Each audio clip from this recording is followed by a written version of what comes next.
ढोंगी बहू। प्रीति एक पढ़ी लिखी लड़की है जिसकी एक अच्छे घर में शादी हुई है। प्रीति का पति राहुल एक मल्टीनेशनल कंपनी का मैनेजर है जो आधे महीने विदेश में ही रहता और छोड़ जाता है अपने मम्मी पापा को प्रीति के भरोसे, जिसे इस देश को सुधारने की चुल ने परेशान कर रखा है। मम्मी पापा, कल एक डॉग वैक्सीनेशन का शिविर है तो मैं वहीं पूरा दिन रहूंगी। आप मेरे लिए खाना मत बनवाना। अरे बेटा प्रीति, वो बाई तो काम छोड़कर परसों ही जा चुकी। एक नई बाई देखनी पड़ेगी। माँ, आप तो जानती ही हो ना कि मैं कितना बिजी रहती हूँ। अगर कल मैं नहीं गई तो कुत्ते एडॉप्ट ही नहीं हो पाएंगे। देखिए, हम इंसान तो बोलकर अपनी तकलीफों को बता सकते हैं, लेकिन वो बेचारे, उन्हें हमारी ज्यादा जरूरत है मम्मी। अरे बोल के भी हम क्या हासिल कर पा रहे हैं। अब ठीक है बेटा, तू जा, मैं खाना बना लूंगी। ऐसा पहली बार नहीं हो रहा था। देश भर में जितने एनजीओज हैं, चाहे वो स्टूडेंट्स के अधिकार के लिए हो या गरीबों में खाना बांटने का काम हो, प्रीति सबसे जुड़ी हुई थी।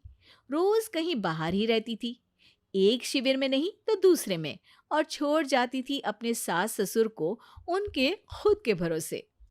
और जब कोई उसे कहे, अरे प्रीति, कभी तेरी सास का हाथ भी बटा दिया कर, तो उसका एक ही जवाब रहता था, देखो, हम लोगों को तो सब कुछ घर बैठे मिल जाता है। अगर आज मैं इस शिविर में नहीं गई तो पता नहीं कितने लोग सड़क पर आ जाएंगे। प्रीति को समझाना संभव ही नहीं था और ये बात उसके सास ससुर भी मान चुके थे। इसलिए सुबह सुबह सास ही किचन में खाना बनाने जाती है और देखती है कि घर में सब्जियां खत्म है। अरे प्रीति बेटा, सुन तो जरा। क्या हुआ मम्मी?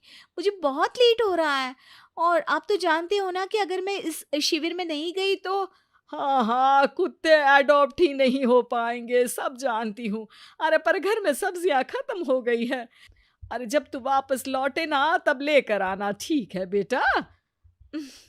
ठीक है मम्मी, अ, चलिए मैं चलती हूँ। और हर बार की तरह प्रीति अपनी पार्टीज और आफ्टर पार्टीज में इतनी बिजी रह गई कि सामान लाना ही भूल गई। बात केवल सब्जियों की नहीं थी, लेकिन प्रीति हर रोज किसी नए शिविर में निकल जाती थी, अपने सास ससुर को अकेला छोड़कर। एक हफ्ते बाद प्रीति के ससुर जी के हाथ में दर्द होने लगा। अरे बेटा प्रीति, पापा जी के हाथ में बहुत दर्द हो रहा है। आज इनको डॉक्टर के पास लेकर जाना पड़ेगा। "अम, ठीक है माँ, आप हो आओ, मैं बाहर ही खा लूंगी। अरे बेटा, मैं कैसे ले जाऊं? ये काम तो हमेशा राहुल ही करता था और मुझे तो डर है कि कुछ ज्यादा बड़ी बीमारी ना हो जाए। उफ़ो! आज मुझे मेडिकल शिविर में जाना है।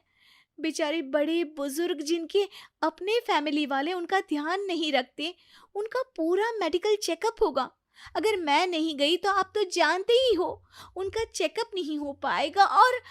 हाँ बेटा, तू जा, मैं कुछ ना कुछ कर लूंगी। प्रीति के सास और ससुर दोनों ही काफी समय से प्रीति को समझाना चाह रहे थे कि उन्हें भी मदद की जरूरत है, लेकिन अब तो पानी सर के ऊपर जा चुका था। उधर प्रीति शिविर में पहुंचकर सबसे मिल रही थी। काफी भीड़ थी और प्रीति इंस्टाग्राम पर फोटोज अपडेट करे जा रही थी। तभी प्रीति की दोस्त रीना उसके पास दौड़ती हुई आती है। अरे प्रीति, जल्दी चल। अरे क्यों, क्या हुआ? अरे तू अभी सवाल मत पूछ और चल मेरे साथ। प्रीति रीना के साथ जाती है तो देखती है कि गरीब बुजुर्गों की लाइन में प्रीति के सास ससुर भी खड़े हैं। प्रीति को समझ में नहीं आता कि ये क्या चल रहा है। उसके ऑर्गेनाइजेशन में सबकी नजर उसके सास ससुर पर थी और प्रीति को लगा कि बात उसकी इज्जत पर आ गई है। माँ, पापा जी, आप दोनों यहाँ क्या कर रहे हैं? आप तो जानते हो कि ये शिविर गरीबों की मदद करने के लिए बनी है और आप इसका मजाक उड़ा रहे हैं, इस तरह से लाइन में खड़े होकर। अरे बेटा, हम भले ही गरीब ना हो पर जरूरतमंद तो है ही। हमारा भी कोई ध्यान रखने वाला नहीं है। मेरे पति के हाथ में दर्द है। मैंने सुना कि ज़रूरतमंद बुजुर्गों का यहाँ फ्री में इलाज हो रहा है, इसीलिए चले आए। अ, नहीं, मतलब मैं तो प्रीति को समझ में आ गया था कि समाज को संभालने से पहले उसे अपना घर संभालना चाहिए और वो सर झुकाकर अपने सास ससुर से माफी मांगती है।